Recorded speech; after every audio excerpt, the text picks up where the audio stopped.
আসসালামু আলাইকুম বন্ধুরা, দেখুন এই মোবাইলটা এই ব্যাটারিটা দিয়ে মোবাইলটা চলতেছে না। তো এটা আমরা দেখুন চালু করতে চেষ্টা করছি, কিন্তু চালু হইতেছে না। তো এটা মূলত প্রবলেমটা হলো এই ব্যাটারিটা কিন্তু ভালো, কিন্তু ব্যাটারি এখানে কানেকশান পাইতেছে না। এখানে সার্কিটের লাইনটা নষ্ট হয়ে গেছে। তো আমরা লাইনটা কিভাবে ঠিক করি বা কিভাবে কাজ করি দেখুন, আপনারা চাইলেও এভাবে নষ্ট ব্যাটারিগুলো ঠিক করতে পারবেন খুব সহজে। আপনারা প্রথমত এই কাভারটা খুলে নেবেন সুন্দর করে। এই যে দেখুন, আমরা কাভারটা খুলে নিলাম। তো এখান থেকে এই মাইনাস লাইন থেকে এখানে লাইনটা যদি টেনে দিই, আমরা একটা কানেকশান করে দিই, তাহলে ব্যাটারিটা ঠিকভাবে আবার এই মোবাইল চলবে। তো আপনারা দেখুন,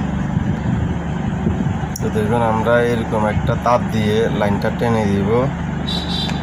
প্রথমত হালকা করে এখানে একটু কানেকশান করে দেব।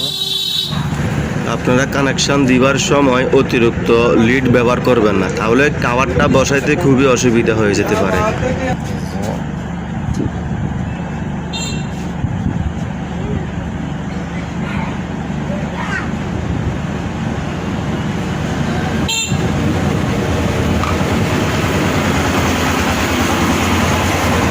আমরা এখানে একটা কানেকশন করে দিলাম। এখান থেকে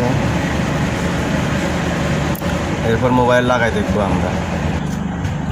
তো আমরা এখন এই ব্যাটারিটা মোবাইল লাগাই দেখবো চলে কিনা।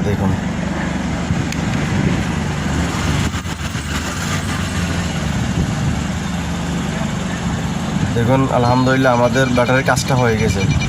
তো চাইলে আপনারা এভাবে মোবাইলের